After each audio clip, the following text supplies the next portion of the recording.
Oh, it's a very good evening. Welcome, everybody. Thanks very much for joining us this evening. What did you think of round one of F1 2021? Is this a two-horse race? That's the big question. Is there a superstar in the making? You can win. How cool. Something very similar to this, okay, which is official F1 eyewear. I'm going to put that right up close. There we go. I mean, you can see there's a little F1 logo over there, which is very, very cool. Are Aston Martin in trouble? Africa is on the calendar for a Formula One Grand Prix within the next 5 years. I'm very cautious about numbers, and Gary knows that very, very well. And can Max break his duck of no podiums in Italy? This is the F1 PitBox.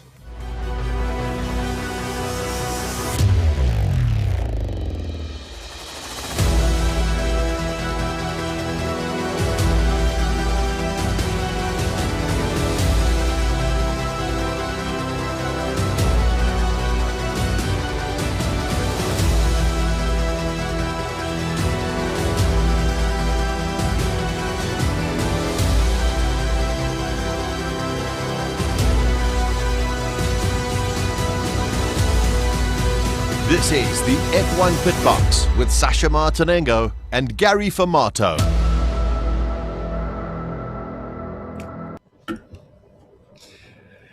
Man, there's something cool about that freaking intro. I don't know, it gets me a little bit excited. I don't know about you, Gary, but I'm sitting there going, we've had a race in Formula One so far, and it feels like we're just starting the season again. How long has this 3 weeks been? It has been a long 3 weeks. There's no doubt about it. I mean, you know, we were anticipating the start of the season, and so like it hits us with something, and that's drawn back, and now we're getting back into it. But I think from now we're going to get into it. Whoop, it's going to crack on now. Well, that's the whole thing. I mean, we've got 23 races this season. We've had one and a 3-week gap between the next one. Believe me, it is going to get chaotic. I've taken my cap off, but I'm wearing this cap significantly because it is an Ayrton Senna cap. And of course, we'll all understand that in a couple of minutes as well. Anyway, I'm excited about things, but mostly because you are here. Yeah, and thanks. I just got to tell you that our good friends at Dunlop, I know you're watching. That's a hell of a nice jacket.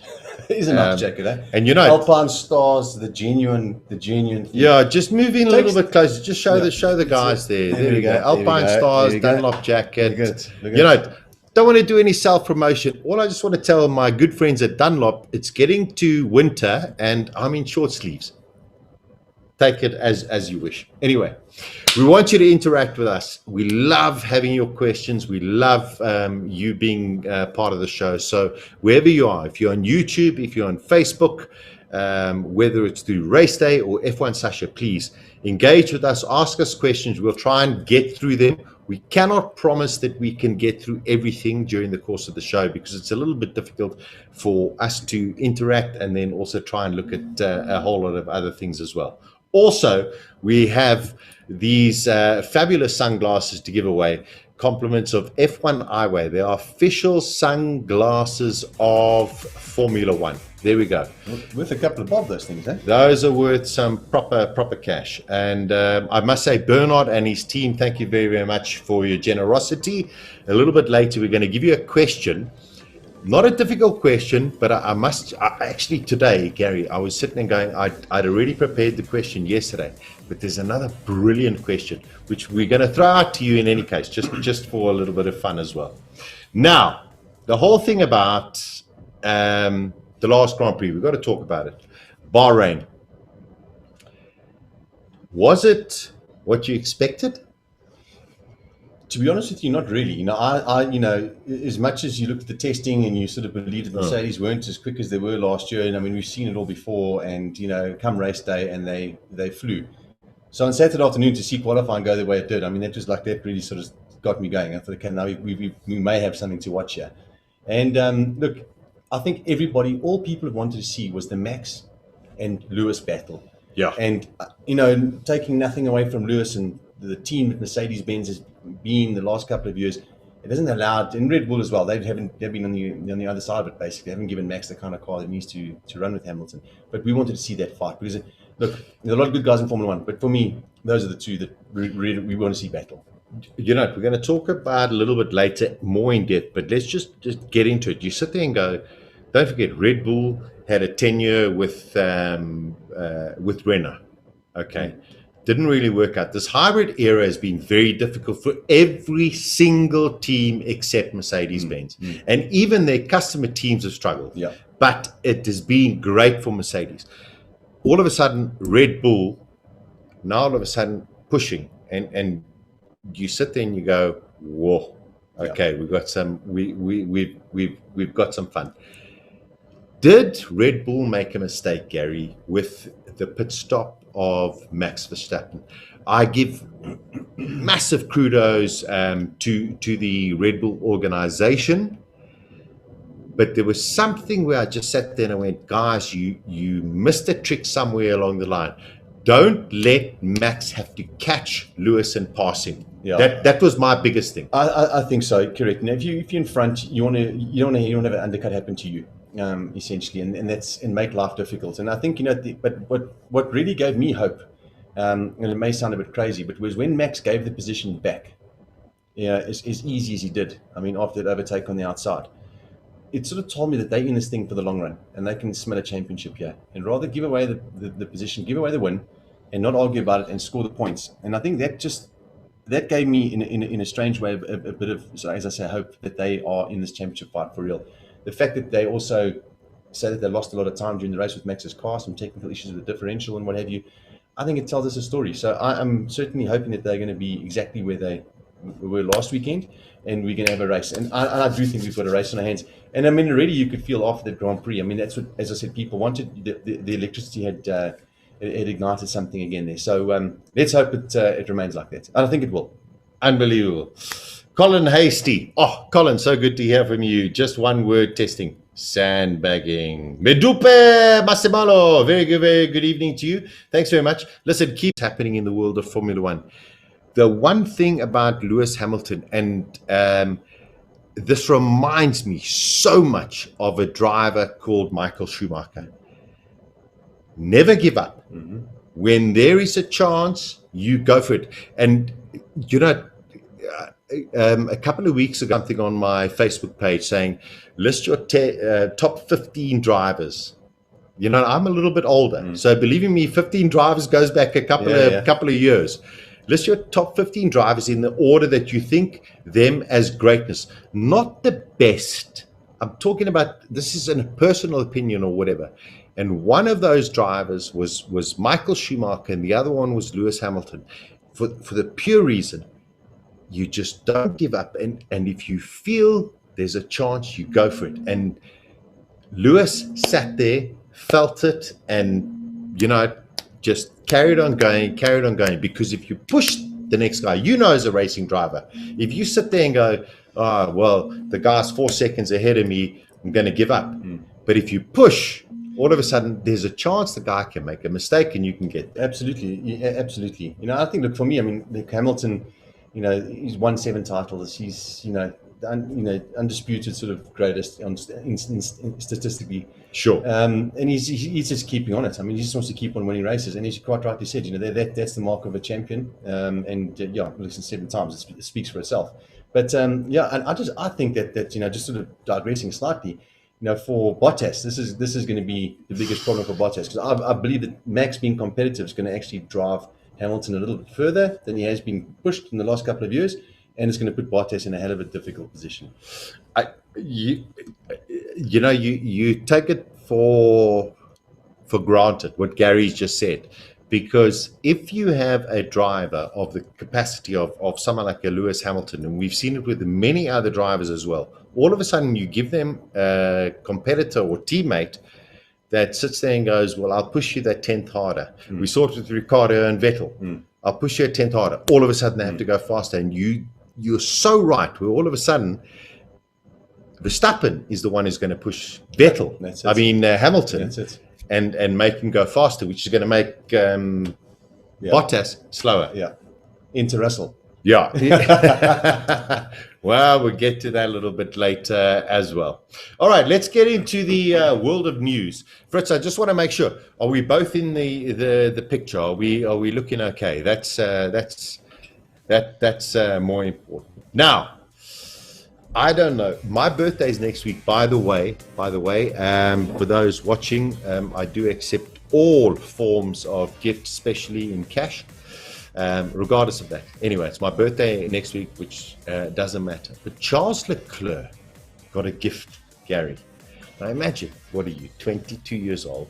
You live in Monaco, and all of a sudden, a truck arrives, and it's got a Ferrari cloth in it, and you sit and go, sure, that must be nice. Maybe it's an SF90, the new Ferrari road car, whatever. No, it is your winning car from Monza in 2019, and now it's on display in Prince Albert's museum at his at the Automobile Club of Monaco. But I mean, just to own something like that as a young racing, or as any kind of racing driver. Hey? Yeah. Listen, it's amazing. I was just worried about the parking space in Monaco. Isn't it cost an absolute fortune to house? So I'm glad it's at Prince Philip's museum. I think not Prince Philip. He's dead. The son. We have to. Can you believe we have to change all of the freaking timings? I don't know about the royal thing, but yeah, I know that we're an hour earlier, by the way. Can you believe? Anyway, yeah. Charles Leclerc's got his SF90 that he won, which is, I think it's unbelievable. Sanity has prevailed, and I think this is very important in the world of Formula One. There are so many arguments about rule changes, and we'll get into some of them that are happening in 2021, but going into 2022. Stefano Domenicali, who, in my personal opinion, Gary, I got to tell you, Ferrari's biggest mistake was getting rid of this man because Alonso didn't win a title. I think they made an absolute disaster of it. He's now the head of Formula One. He's come out and people have asked, are we going to have 2-day Grand Prix weekends? And if you think about it, last year, don't forget, Imola was a 2-day Grand Prix weekend. He said, not a chance. And I go, thank goodness. The man understands the sport. Well, listen, the fact of the matter is they don't test anymore. Yeah. And you actually need a 3-day Grand Prix for everything to start working out. It wasn't like days gone by where they had, days and days and days and weeks, separate teams to go testing. So the 3-day weekend's got to stay. And let's be honest, when it gets back to normal again, there's Fridays a day. I think it's just how they package the weekend now that's going to be discussed and worked out. I think that's the big thing. But a 3-day weekend for sure is still on. Unbelievable. Fani, our good friend who has his own show on a Thursday just before us, right here on Race Day TV, sat there and said, how old are you? Fani, I'm 35. I might be dyslexic, but I am 35. Thanks very much for getting in touch. If you've got any questions, throw them to us as well. Any thoughts on track limits? We'll get to that in a short while because I think it's very, very important. I think it is something that we need to discuss as well. Big news came out this past week. Stefano Domenicali again was given a Q&A, and it was so fantastic for those who maybe have watched. We would love to show you this, but if we do show you this, Formula One will shut us down, so we can't. And his second question he was asked, Gary, what are the chances of a Formula One Grand Prix in Africa in the next 5 years? And he just went, yes. Okay. Now we go, there he is, Stefa, yes. And I have so much respect for this man. The question is, the last Formula One Grand Prix have only taken place in South Africa. Prior to that, and you've got to go prior 1960s or whatever, Morocco. Yeah. However, I want to bring your attention, and I'm hoping that my good friend Miguel is watching. Mozambique is developing a circuit which is unbelievable. It's nowhere near Formula One status at the moment, but they are getting some incredible backing behind it. my opinion, Formula One Africa has got to come to South Africa. And as much as I love Cape Town, Gary, it's a beautiful place, wonderful. Kyalami is the only place to go. It is. And look, in Formula E, Cape Town's making a bid for Formula E in any event, so that suits Cape Town and the format of Formula E and the street circuit suits it well. But as you quite rightly said, Kyalami is the only place that can realistically do anything quickly. And that comes to my next point. You've got to have an African Grand Prix with Lewis Hamilton in Formula One. Before he leaves. Otherwise, you've missed the boat. I think that is so important. So, yes, 5 years, but, in my opinion, it's got to happen a lot quicker than that. To not have Hamilton racing in a Grand Prix on this continent would just be ridiculous. I think you're 100%. Just by the way, Formula One and South African sponsors and all of that who sit there and go, oh, well, we've supported this or whatever. Lewis Hamilton was here in 2009. Okay, that's 12 years ago. Just by the way, okay, driving around Kyalami. So, don't sit there and say, oh, we've been thinking about it. Make it happen. Gary's actually brought up such a legitimate point. Now, the next point in the world of news. I was a little bit concerned, Gary, when we had the whole Carlos Ghosn issue of Nissan, Renault, blah, blah, blah, arrested in Japan, flee to frickin' Lebanon, whatever it was. I thought he did a good job.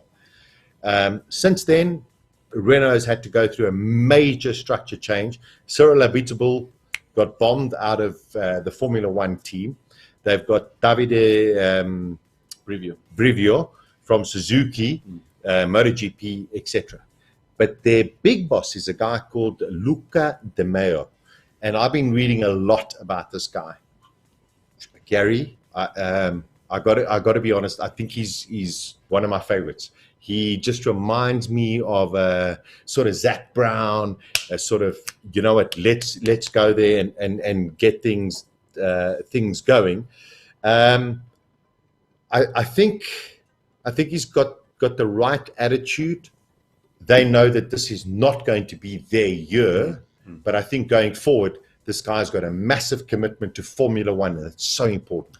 It is. Look at what's happening with Honda now. For the second time since we can remember, this has happened now, unfortunately, with Honda. So you need somebody who sees the long-term plan. It's not a 5-minute turnaround. It never is in Formula One. But again, you need some passion and somebody that's a little bit street smart to work in Formula One. Or to see with the opportunity in Formula One or any kind of motor racing for that matter. So I think it'll only be good for the team, which Alpine, Renault, whatever it's called. Yeah. And listen, they've got Alonso for a couple of years there. I'm sure that he's also going to assist in developing certain areas of that team, just with the wealth of experience that he's got, irrespective of how it's panned out before with teams and falling apart and what have you. I just think the Ferrari wasn't a bad team when he left. Let's be honest, they were in the game. 100%. And they actually have gone downhill. Yeah. So let's see how it goes there. But it is important that team surely can win championships. They've got, I think, they'll be the right people. This is getting maybe a few extra people in place. Brivio is going to be the big test to see how he can. And again, another racing guy. I get you 100%. I think Alpine, Renault.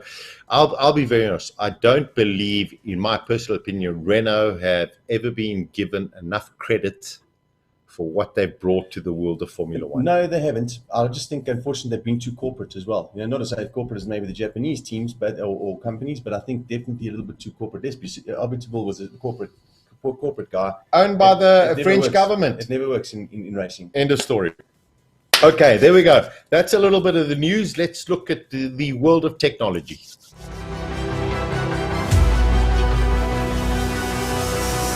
This is Formula One.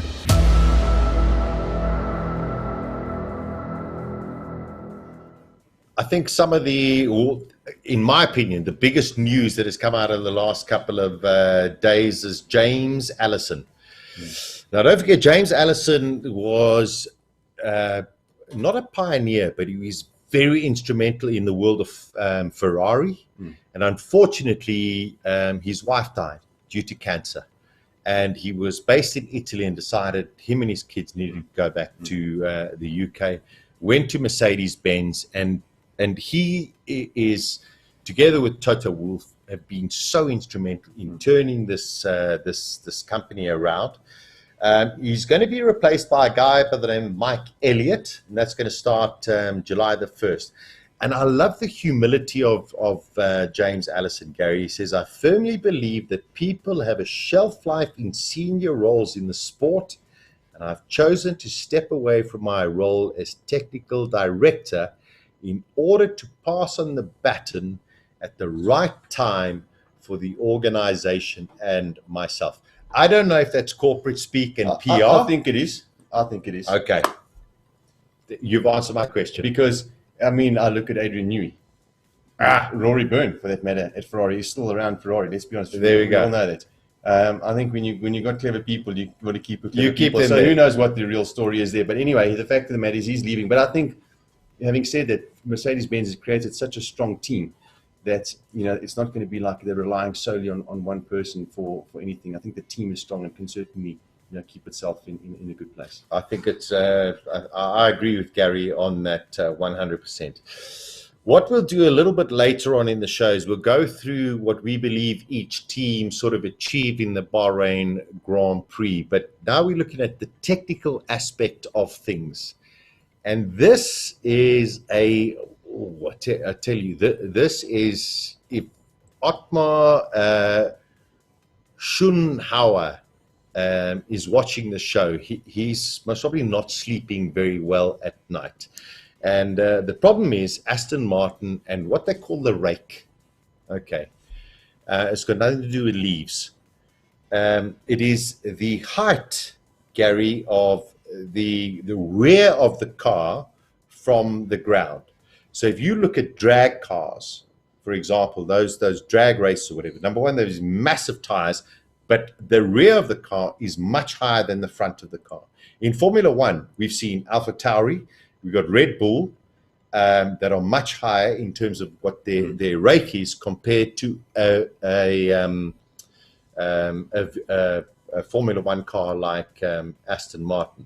And I just want to say, this is what Otmar has come out to say. I think the rude awakening happened in qualifying. We realized after analyzing the data that the low rake cars were hampered significantly more by the regulation change, the aero rake changes. So we expected a tough race. The aero rake, by the way, refers to the angle of attack of the car with the rear higher than the front, which we've just said. Some cars like Red Bull utilize the greater extremes as part of their design philosophy. Gary,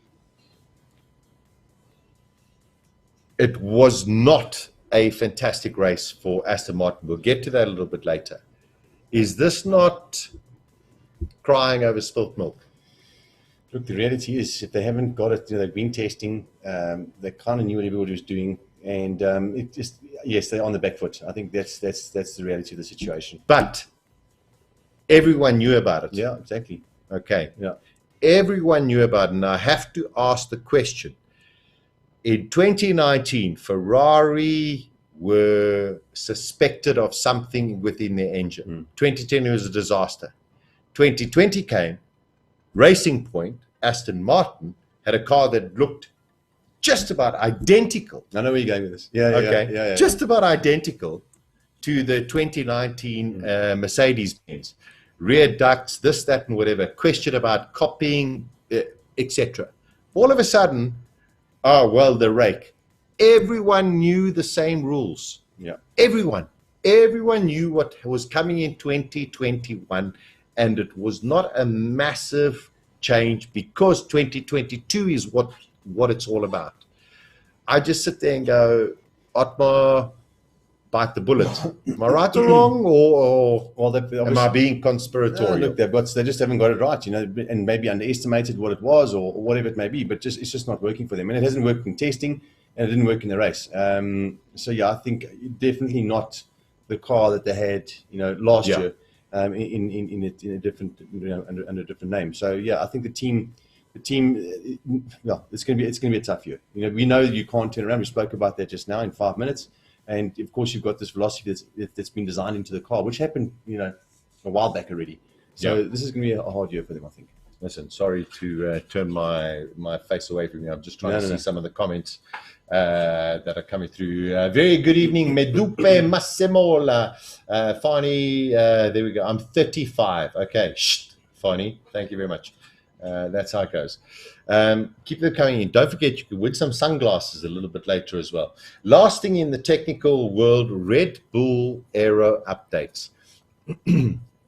Now, the whole thing is Red Bull chief engineer, I'm going to read it from Paul Monahan, says some developments are already in the pipeline for Imola, more for subsequent races. So it's now a two-pronged fight. Now, we're going to talk of our opinion together about whether it's a two-horse race. But I got to tell you, this car looks unbelievable on the track. It does. The car was great, and it was great to see. And listen, you know that Red Bull's got some fantastic people in there, and they've been fighting hard to take the battle to Mercedes-Benz. But remember, they got the car going at the end of last year. The car was a winning car. So you can understand that they've made big strides, and I think obviously into this year with a car that I think is certainly in the championship fight. There's no two ways about it. It will get better. Of course, there's next year and sort of time limits in terms of when they're going to shift the focus, etc., etc. But they've got a genuine chance, and they've got to give it a full go. Unbelievable. Okay, so coming up in a short while, you have a chance to win a pair of sunglasses similar to these. Okay, I think they look cool on me. They might not look cool on you, but you can choose whichever you want. They've got the red collection. Here's a little bit of a video of what you can win.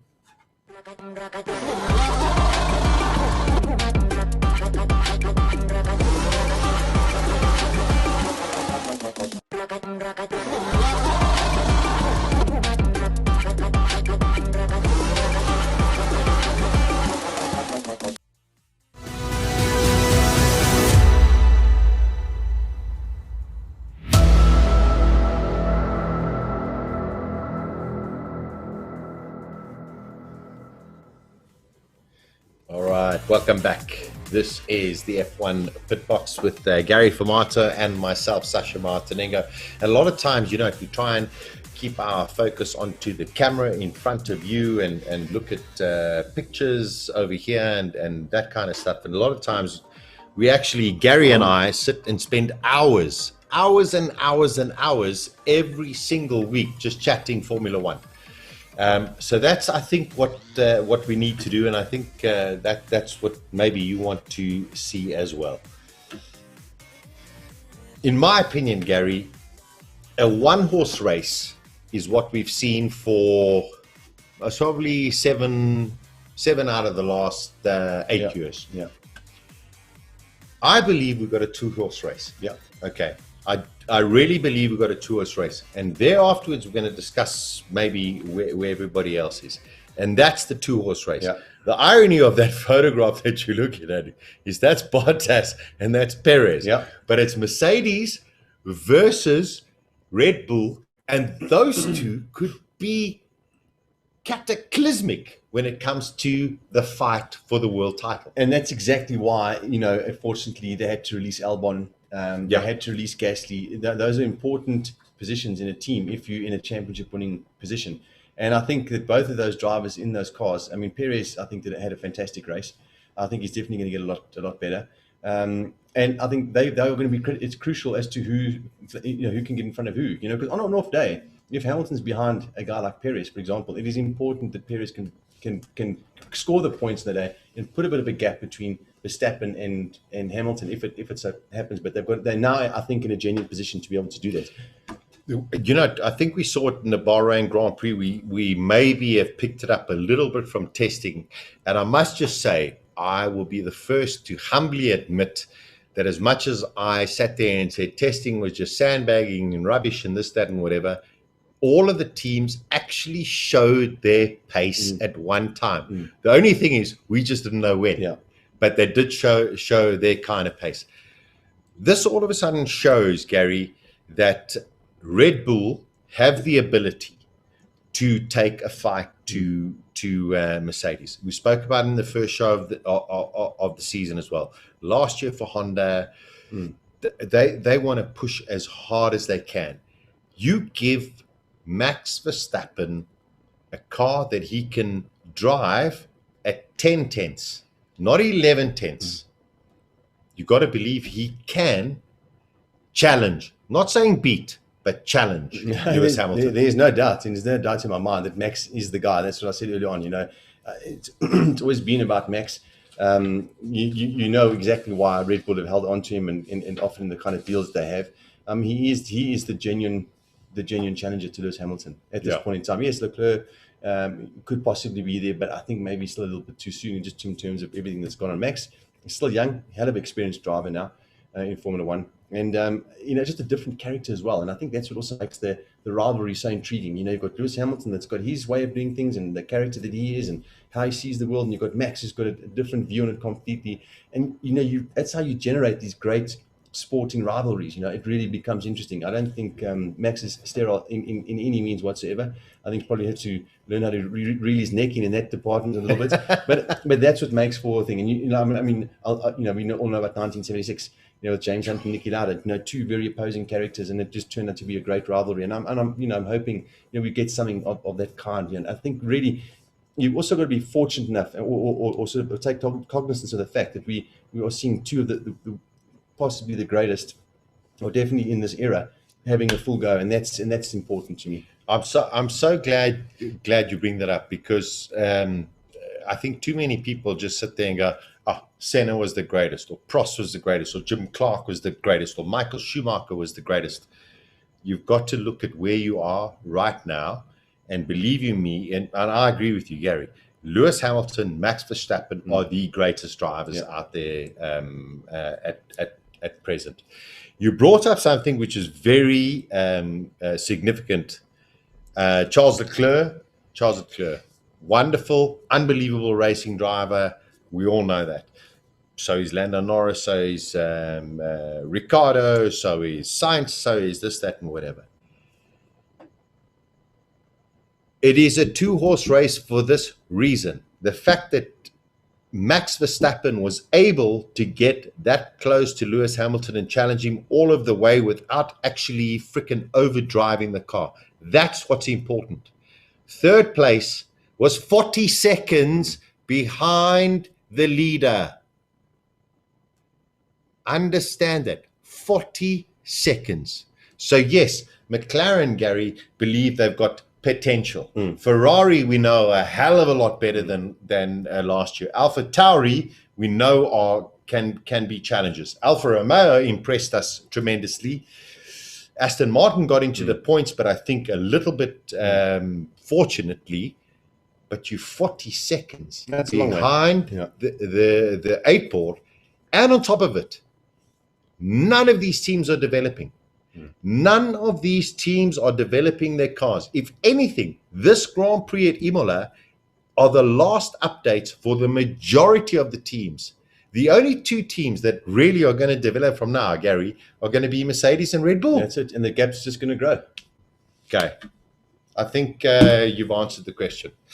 All right, listen, let's go through the scores of the drivers from the first Formula One race. Okay. Gary, Alfa Romeo.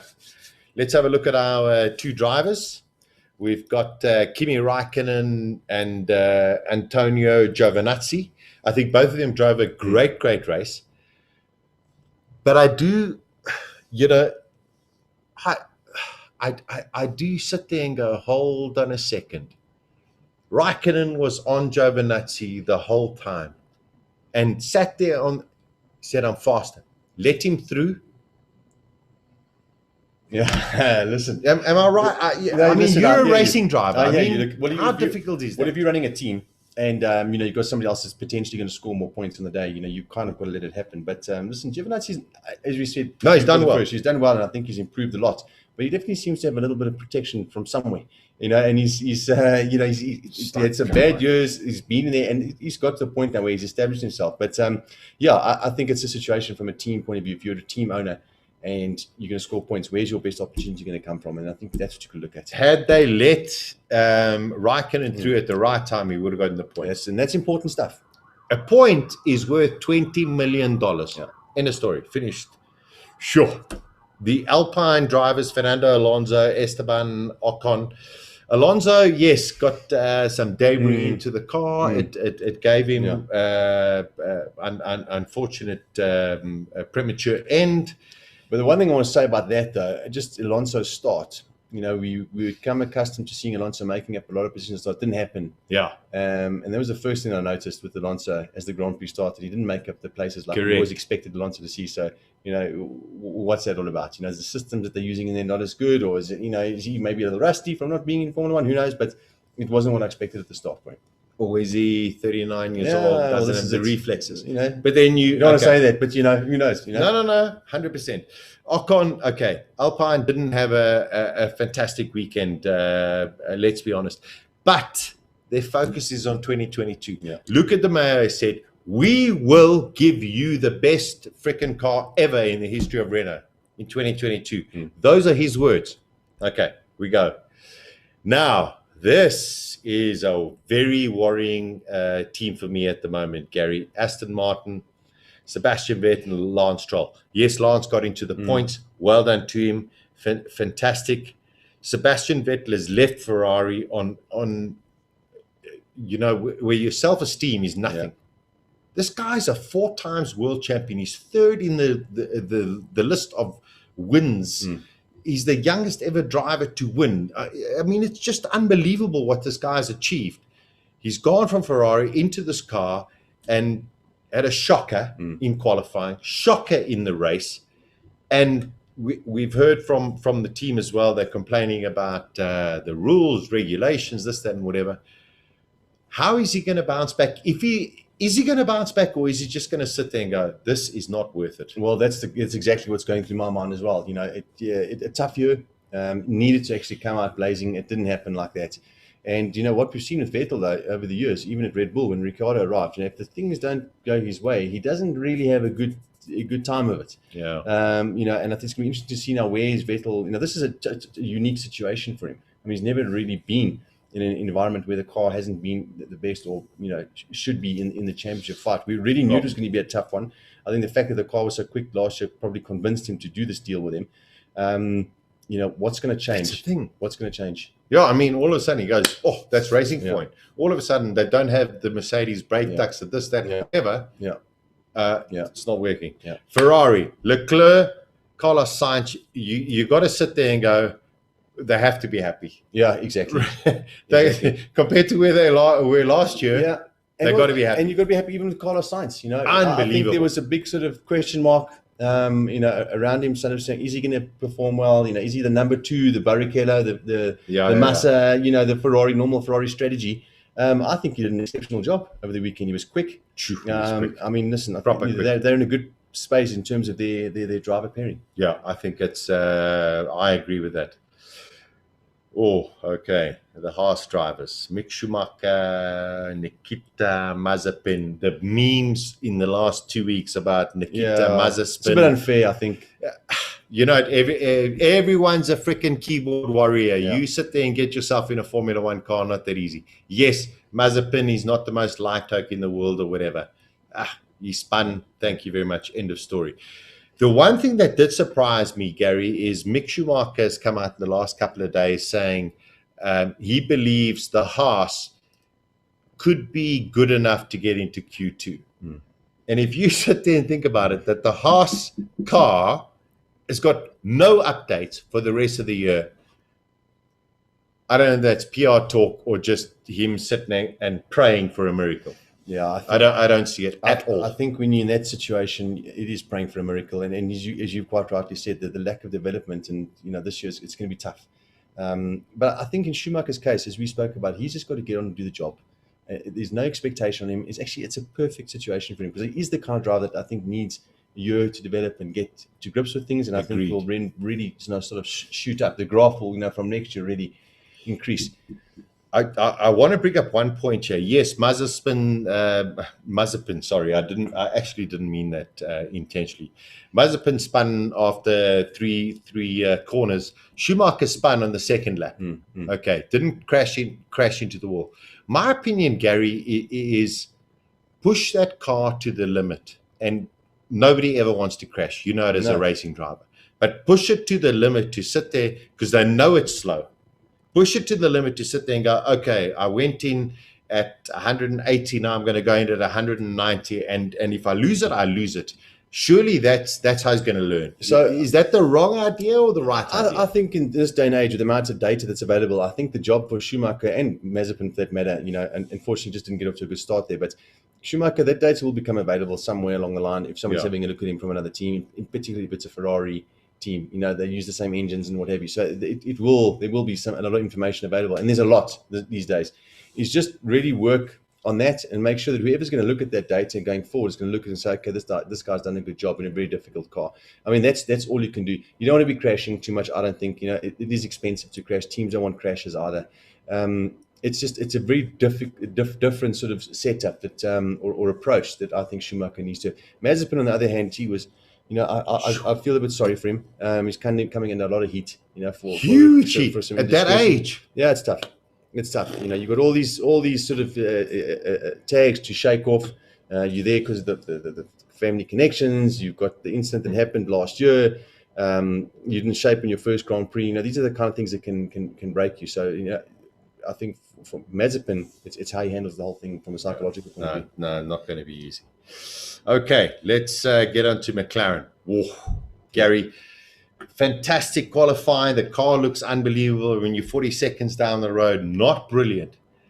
But regardless of the fact that it's first race for Danny Ricciardo, Lando Norris, man, this guy, number one, is a temperament which is unbelievable. He's jovial off the track, gets onto that track. Business, let's go. Unbelievable. Yeah. What a great kid. Yeah. No, look, again, it was almost like a Carlos Sainz situation. You're wondering what we were going to get here. But, I mean, he stepped up to the plate and took that fight to Ricciardo. And that opening lap, I mean, they battled wheel to wheel.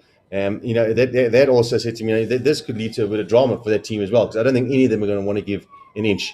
No, for sure. And Ricciardo's there as the guy that's supposed to be doing the things. So, And he's sort of at I wouldn't say the end of his career. Yeah. But I mean, he's been at Renault, he's been at Red Bull, he's been at McLaren. Where does he go from now if he doesn't prove? Exactly. So I tell you, Lando Norris was just, the kid is just, he's fantastic. He's fantastic. Mercedes-Benz, Lewis Hamilton, as we mentioned earlier, sniff, give me a chance, I'll freaking go. Yeah. Bottas, I mean, what kind of luck does this guy need, or is it a completely an attitude issue? I just don't think he's as quick as Hamilton. That's the bottom line. There we go. At the end of the day, the stopwatch talks in Formula 1. These days, the timing sheets, that's the bottom line. You have hit the nail on the head. You're just not that fast. Red Bull, Max Verstappen showed his class yet again. It was just one of those, you went to qualifying last Grand Prix and you went, oh my gosh, Sergio Perez, Alex Albon, Pierre Gasly, nobody can deal with it or whatever. And then he had a race of what we know is the pedigree of Sergio Perez. But as we spoke a little bit earlier, he has got to be up there at the front. He has got to be able to help Max Verstappen at the start. As soon as you put those Mercedes-Benz cars under pressure, that's when things change. That's when it's going to be different. Yeah. And I think Perez can do it.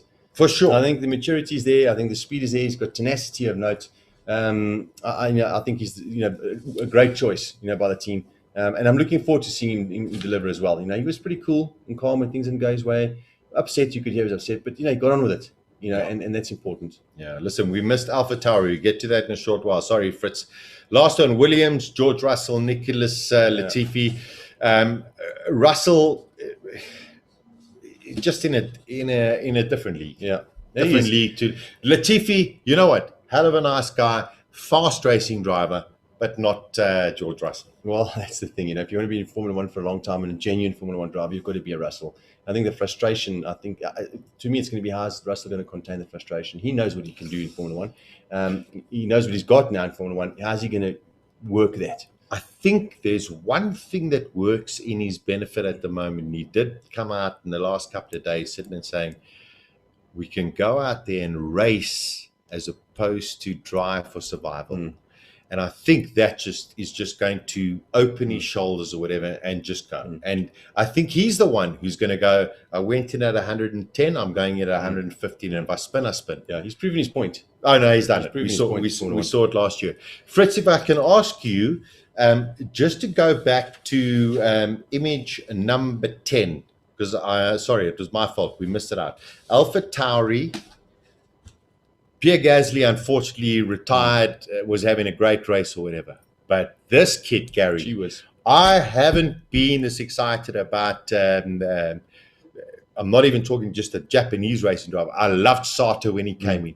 But just as a racing driver, this kid, Yuki Tsunoda, and he's going to make mistakes, make no bones about it. But this guy drove impeccably. And he's been quick everywhere. From the onset. Testing, throughout practice, he's been quick. And I think probably Gasly's worst nightmare, to be totally honest with you. You know, Gasly just reestablished himself, and he's got this now rookie teammate who's lightning. There's just no choice about it. So exciting stuff. Let's see where he goes. But so far, it's been good. Gary, we spoke about in the first show of the year. Does the 20 kilogram? It must make a difference. It's got to. It's got to make a difference somewhere. It has to make a difference. Okay, there we go. I think and that's for the engineers to work out as well. There we go. Okay, that is a look at what everybody performed in the last Grand Prix. Time for you to win. Okay, coming up shortly.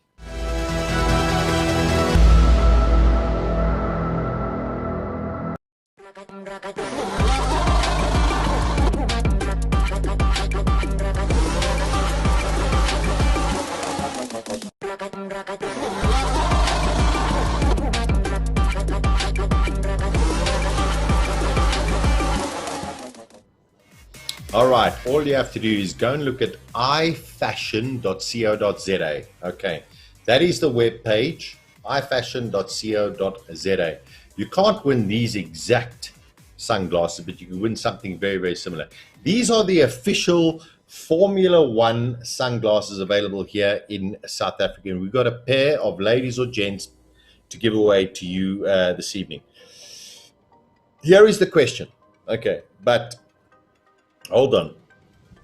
What we want you to do is on whether it's YouTube, Facebook, raceday.tv, or F1 Sasha, you must use the hashtag F1 PitBox, please, because otherwise we can't go through every single comment.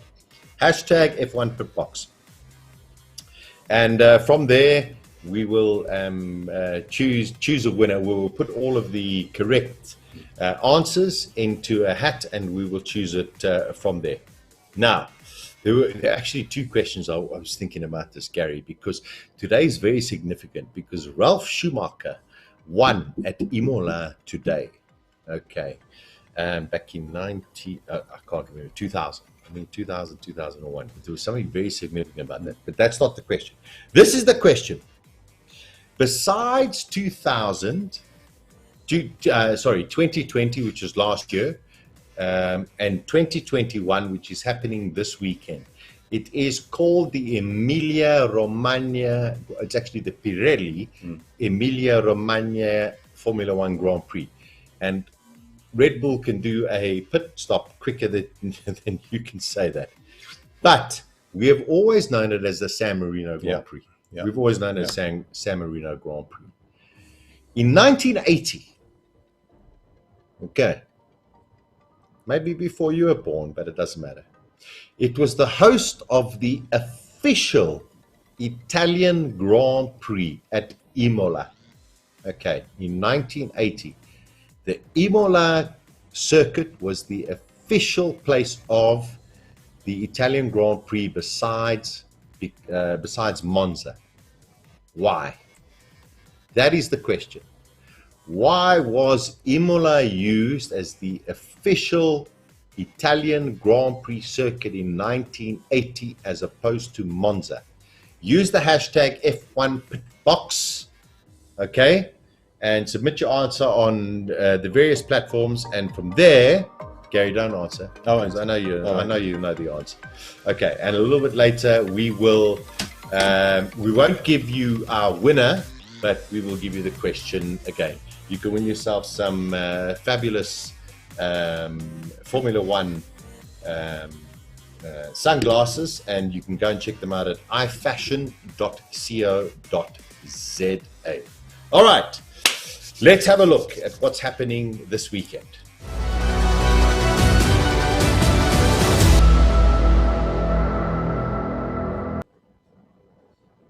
The Pirelli Emilia Romagna Formula One 2021 Grand Prix. It is taking place at Imola, Gary. An emotional place. Let's be very honest. Of course.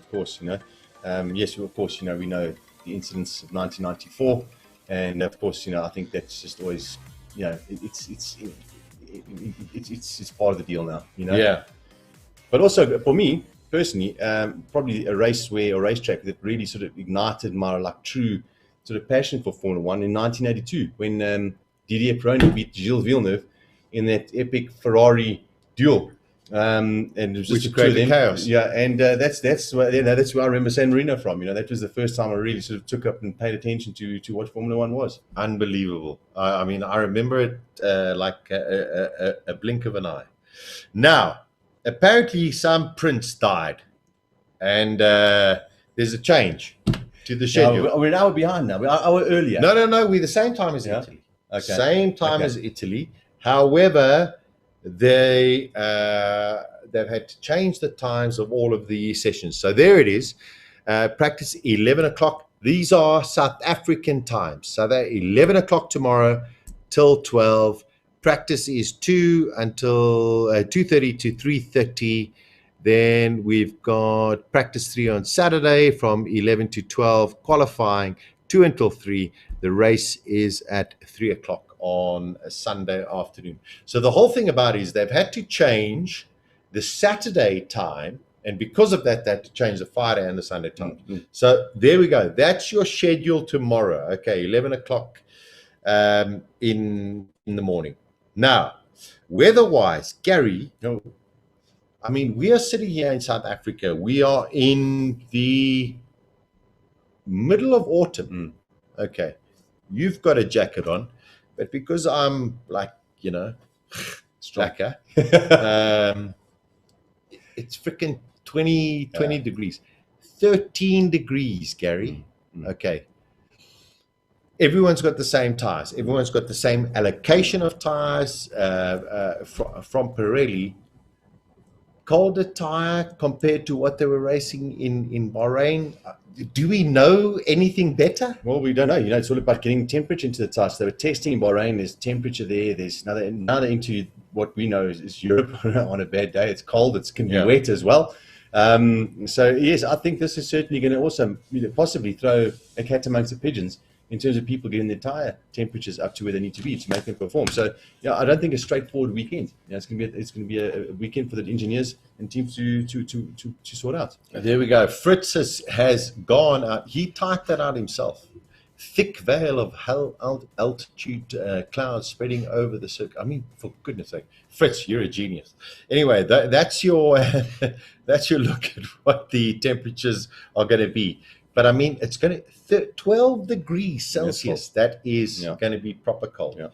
Before we get to the circuit details, Gary, earlier on I sat there and I went, I'm not a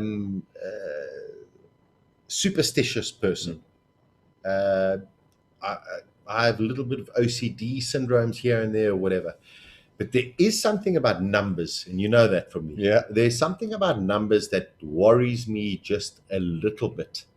And because I'm very much a music guy, okay, this year, 2021, Imola, is 27 years since Ayrton Senna died, Roland Ratzenberger died.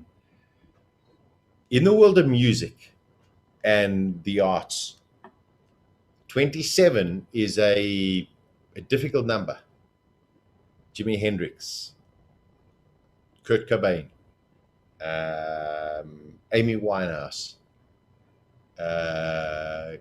sorry, Fritz, you were telling me? James Dean. And a whole host of other people died, committed suicide or whatever at the age of 27. I'm not, as I say, I'm not superstitious. I'm just cautious about this number and this Grand Prix. I know it's unbelievably safe. That's just a little. I'm going to leave you with that. Yeah, one. no, I think we're going to be okay. But I'm going to leave you with that. I think one. Gary's Yeah. sitting there going, Yeah. "This 27. guy." I know. Oh, Gilles Villeneuve's number. That's all I know. Always, and my racing number. Yeah, well, And my there racing we go. number. Yeah. And Gary's sitting there going, "This." I've known this guy for a long time, but man, he's cooking. Anyway, listen. Let's look at the circuit details of Imola. Of course, it's changed over the years. Gary, the one thing that I do like is that they have extended the DRS, because in Formula One terms, there's really only one place to pass at the Imola circuit. Yeah. But they've extended the DRS zone, and listen, don't start and coming and going, oh, but it's artificial or whatever. Let's see what the guys can race about. Verstappen, Bottas, Perez, Hamilton. Yeah. Wow. Let's see how this works out. But just to get back to the track, I mean, it's, What a race! Did you race I haven't there? been to the track. No. The modification, taking out the final chicane, has allowed them to now start that DRS way up further than they went. And then, of course, you've got that braking zone now, which what was Tamburello before. Now you get into the chicane, so that allows for that DRS zone. So let's hope it works out. And I think we can't worry about what's artificial in it anymore. I mean, it is what it is. It's you've got other categories that are giving people boost on the amount of tweets they get from everybody else. So this is far from artificial. Let's just hope we get a great race. 100%. Question comes in here, and I'm so glad it's coming. Isn't it time to give Lance the kudos he deserves? And I know it's got nothing to do with where we are now. I'm tired of Lance Stroll, Dad's money, Dad's this, that, and whatever. The guys won. We've said it before, Gary. The guys won in every category that he's raced. He's won by huge margins. He's shown his performance. He's shown his pedigree. Give the oak a frickin' chance. I think the guy's a good driver, no doubt about it. It's my opinion. I think that also, he hasn't been in a winning car like Vettel has, and I think that he's maybe more prepared to sort of hustle this thing around and make do with what they got. But I will just, and I'll say it honestly, I think it's the hunger factor. How hungry is he going to be? Coming from the background he does, etc. But who knows? Time will tell. And I think he's got a great opportunity to absolutely obliterate a 4 times world champion right now. 100%. Brilliant. Glenn says, give Fritz an increase. Sure. Glenn, I'd love to give him an increase. As soon as we get paid, we'll also give him an increase as well. There we go. A lot of correct answers coming through here this evening, which is great. I'm going to give you that question one more time for you to win yourself a pair of Formula One sunglasses, similar to these, the red collection, or compliments of eyewear. Is it eyewear? ifashion.co.za, official Formula One eyewear, the red collection. So the question is, besides 2020 and 2021, where the race at Imola is called the Emilia Romagna Grand Prix. We know it as the San Marino Grand Prix, but in 1980 it was the host of the official Italian Grand Prix. Why did that happen? And it is just before 8 o'clock, Gary. So we're going to be a little bit lenient. We're going to give you until 8:15 South African time to post your answers. We're going to give you the answer now. Okay, but you got 8:15. From there, then we'll choose the answer. You must use the hashtag F1 PitBox. You know the answer. Yeah, I do. There we go. Okay, give us the answer. Well, in 79, Ronnie Peterson 78 was killed in died as a result of the crash in Monza, and they moved the Grand Prix to Imola. Instead, we know how it goes. When something like that happens, things tend to be a little bit complicated, more complicated than other places, and that's the reason why they had the Grand Prix in San Marino, which then went on to have a great spell as the San Marino Grand Prix. It's unbelievable. And for many years we always sat there and went, oh, San Marino, Grand Prix, it's at Imola or whatever. And you think it's in San Marino. It is nowhere close to San Marino. I've been to San Marino. It's this big. It's this big. It's the size of this house and a couple of kilometers. There we go. But Imola, San Marino sat there and went, but hold on, we thoroughly enjoyed hosting a Grand Prix, and they applied to get themselves their own Grand Prix because San Marino is an independent country. It is not Italy. It is San Marino, like the Vatican City. It is San Marino. It's its own country. So that's exactly as Gary said. But it all started from Ronnie Peterson being killed at the 1978 Grand Prix at Monza. They made track changes, and it took them a while and some litigation or whatever until eventually it came back. Submit your answers. You never know. You could be a winner of our sunglasses this evening. Gary, I got to be honest. I think we're in for a fascinating Grand Prix. I know it's not the easiest Grand Prix to overtake on, but Max, and with the greatest respect to Carlos Sainz, to Valtteri Bottas. By the way, in 5 years of racing in Italy, Max best result, 5th. Gee whiz, okay. Yeah, Last year, three races in Italy, DNF. Yeah. Well, listen, it's got to change. It's got to change. Listen, he was on pole of the last race. It's a track where qualifying is going to be key. As you quite rightly said, it's difficult to overtake, so qualifying is going to be of great importance, and of course, your start in the race. He had it on pole the last time out. I don't think there's any reason why he can't do it again. Let's look out for all those other influencing factors like the temperature, the weather, etc., etc. How's that all going to pan out?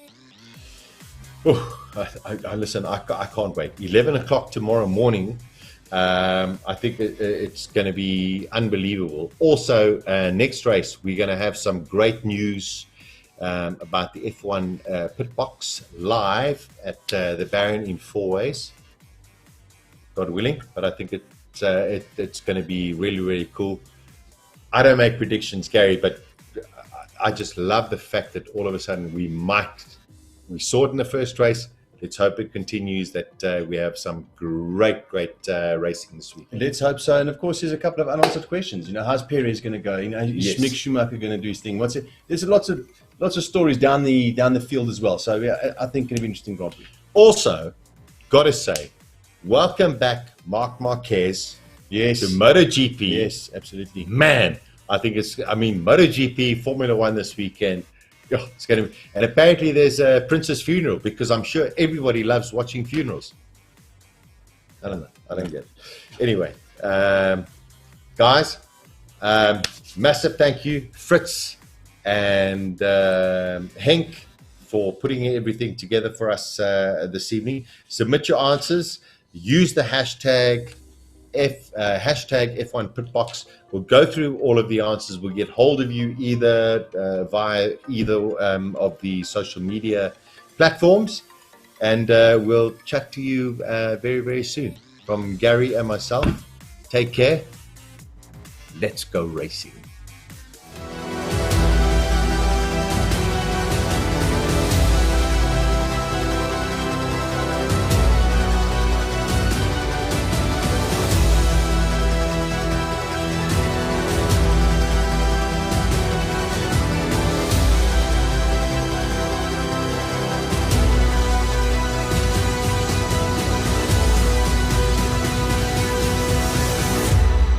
This is the F1 PitBox.